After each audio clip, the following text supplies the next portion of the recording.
banked out. Notice.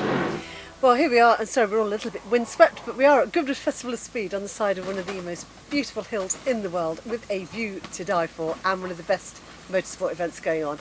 And with me right now, I'd like to introduce to you one of the legends of Goodwood. It is the man himself, Mr. Brian Huggy Farmer. Huggy, just how good is it to be back here at Goodwood yet again? It's absolutely fantastic. When we get the invites through, Diana, it's like a kid at Christmas. You know you're going, you ring your friends up. It's Goodwood, and we're off to Goodwood. We're bringing our cars here, and it's the camaraderie side of it's absolutely fantastic. The fact we're in the beautiful weather, beautiful part of the country, to do things that really we shouldn't do, i.e. running up the hill climb. We're in off-road cars, off-road tyres. In full battle dress. Oh yeah, absolutely. You know, we've got to look the part. You've got to look like a racing driver. A dude, yeah. So listen, you know, not only are you an incredible driver, but you're also a bit quick on the old quizmaster side of things. You must just introduce, and you're I was going to say a moment of fame, but actually it was probably about half an hour of fame. Last year on the Chase, I think it was the year before by then, but we saw it last year on the Chase, and you absolutely knocked them for 6. And you know, Sean Wallace is blown out the water, absolutely blown. So what we're going to do, Huggy, we're going to do a chase. So I'm going to ask the questions, and you're going to answer. We're going to go for a quick fire round. Are you ready? Are you ready? Okay, so here we go. Yes. The best car that you can use to go for a hill climbs, comp safaris, or anything a bit multidiscipline. What is that car?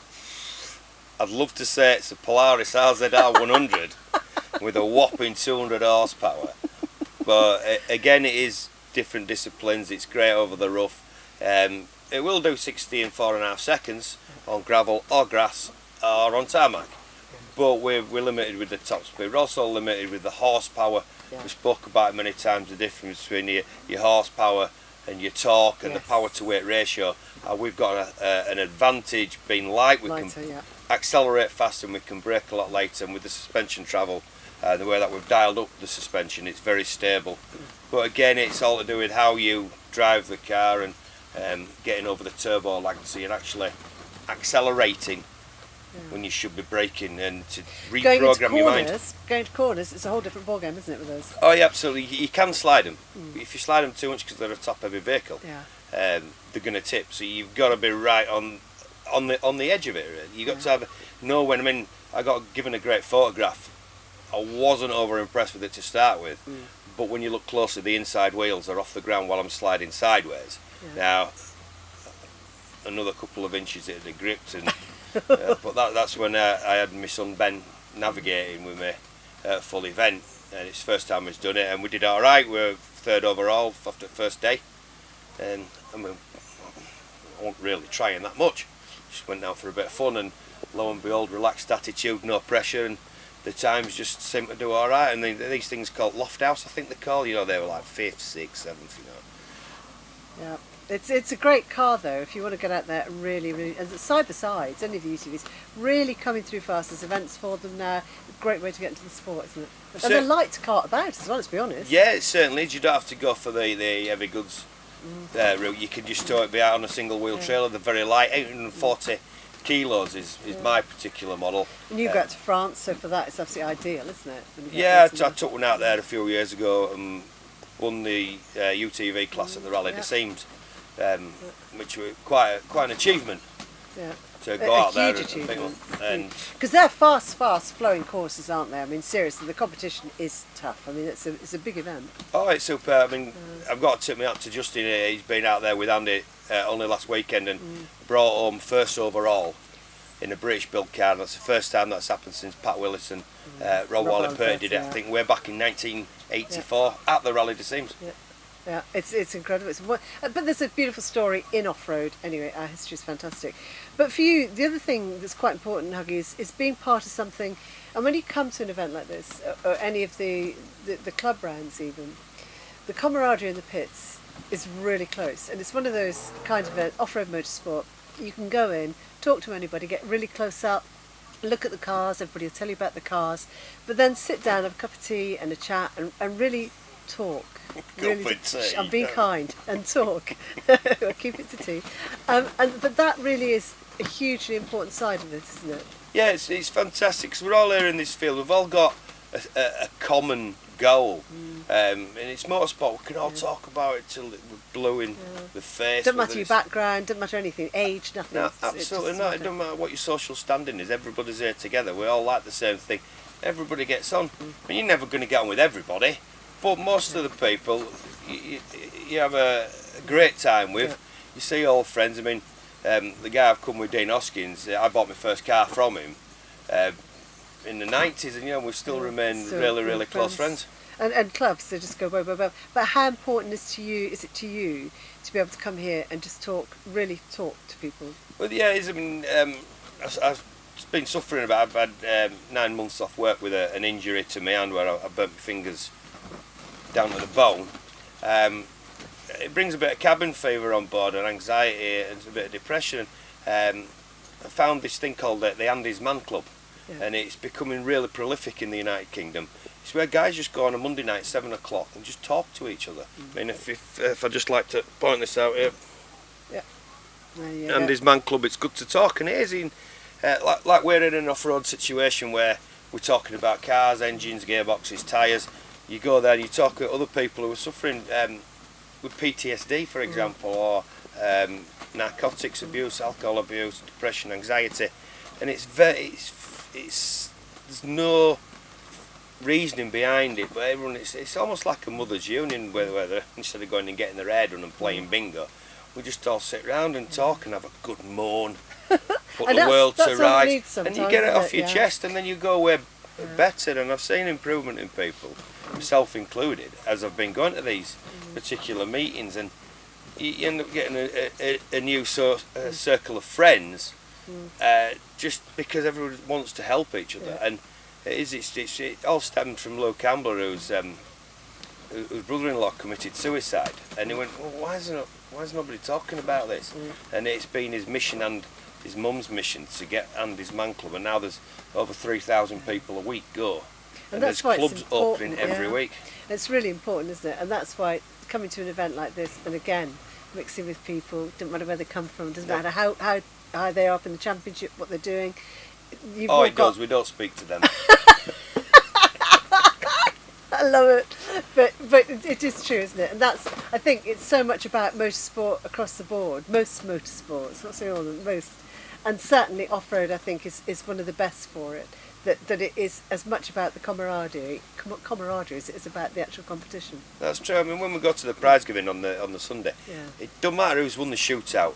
We all compete against each other. We all would love to win that medal, that Goodwood shootout medal. But when your friends win it, you've won it. Don't matter, any one of us could win it. And that's the thing. And we all help each other out. If someone's got a problem, we're all mucking together to get that car going and keep it going, just so it's a fair competition at the end.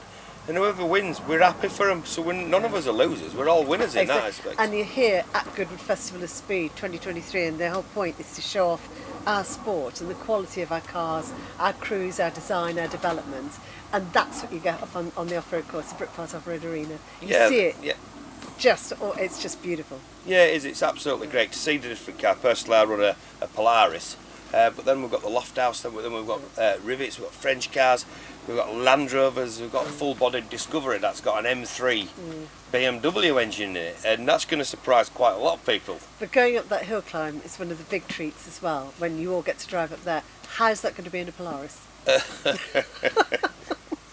think I might take some knitting. When I'm flat out in Wunth at 78 miles an hour, and that's it. There's nothing I can do. So what we might have to do is a couple of excursions. A couple of donuts, maybe. Oh, excuse me. I think one maybe have eaten too many donuts. just go and steady there, boy. So overall, though, as you've been coming for a few years now, you really appreciate the fact that we are here to show off the sport, and we have one of the best, most world-class events to come to show the sport off. Definitely, it's definitely world class. You look around the pitch, you see all the cars. The American NASCARs have come over. The desert races coming from all over the world, from Australia, all throughout Europe, but through the whole genres of society and motorsport, from motorcycles to lawnmowers with motorcycle engines, to cars, sidecars, the Beast of Turin. Can't miss it. I love that car. I just can't miss it. So for you then, quick fire question. Out of all those that you've just mentioned, if you had the choice of switching to any one of those disciplines, what would it be? rallycross. Would it? Really? RS200 rallycross car. Or Or Walter Rowell's Pikes Peak Quattro. So what are the plans now then for the rest of this year for you? Well, we're doing a little bit with Northern Off-Road Club. I went out last event that were at Tonga local event, and my son sat in with me and winning the class and putting some really good times in. I mean, I'm still struggling slightly with the grip and usage in my hand. Yeah, exactly. So fortunately I haven't got a gear stick to have to pull on. I can palm the steering, but again it then overstresses my other arm. But just get on with it, don't you? You're doing good. So shootout then, you're just going to give it everything you've got, albeit a few less horses. I can't embarrass these people. You can get out there and give it all you've got. But who is your money on? Whoa, I tell you. I can't put it between Gouldy. Yeah. It's got to be Gouldy. He wants it after last year, he's hungry. Ginger legend who's just come back from Johnny France. Drysdale. No, the ginger legend. Justin, because he's just come straight from France. He's high on a happy vibe. He's been in the seat in that car. He knows it inside out. The car's fit. I reckon But then Milky as well. We've got Richard Kershaw there, and he and young Mason's coming on. You know, he's starting to show his dad a little bit of how to get on. He's a brilliant driver, absolutely brilliant. And it's great to see these young crews coming up now as well, isn't it? Do you reckon your Ben's going to get in there? Could I take the Fifth Amendment on that particular line of questioning? Of course you can. He would love it. I said, that's not a problem, son. You give me 30 grand and you can have that car. You can have a go, boy. But no, going on to Ben, he's absolutely spectacular. As a navigator, he's superb because he's really light. Yeah. But he's switched on as well, and he seems to know. He's very quick. Everybody who's had him in, they all fight over him to get him in because he's great. He's the right weight. He's got the right attitude. He's got all the right gear, and he's got a good idea and proper enthusiasm. Yeah, absolutely, and it's the next generation. Well, let's hope you've got all that enthusiasm carrying you through over this weekend, Huggy, and hopefully you're going to enjoy Goodwood Festival of Speed 2023 immensely. Any words that you would say just about this event as an overall, from your point of view, from your personal point of view? It's the best event. It's just the best, without a doubt. Coming here, again, with our friends in the field, having a great time. The social aspect's great. And then we race up the hill, do something that's not our discipline, but we get almost treated by Lord Match to allow us to do this against the best cars ever built. All the rallycross cars, we got all the stunt riders, stunt drivers. Ken Block, unfortunately, is no longer with us, is not here this year. And Travis is here with his Hoonigan, and just the amount of spectacular machinery that's going to be setting off up that line, and we're part of this. We're being invited. We're on a level with them. Yeah. At that instance, obviously, we're not going to put the same times in as the McMurtry. That's all. Gosh. But to see it and be there and witness engineering, superb. I mean, I think it was 2 tons of downforce. Them fans sucked it to the floor, so that gave them more grip.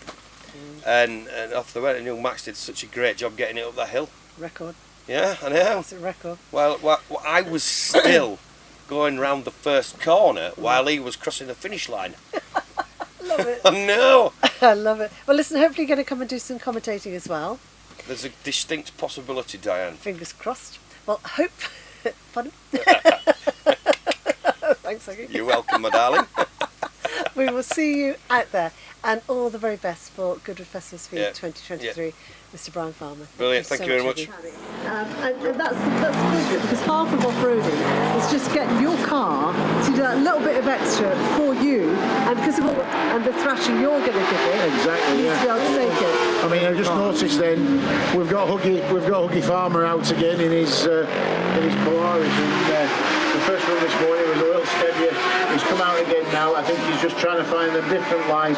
He came down here a lot quicker than he did last time. Yeah, definitely. So he's obviously stitching his runs together, ready for this afternoon. As I say, you'll notice that some sections will be slower this run there. Then this afternoon, it will be fully fast for the entire course.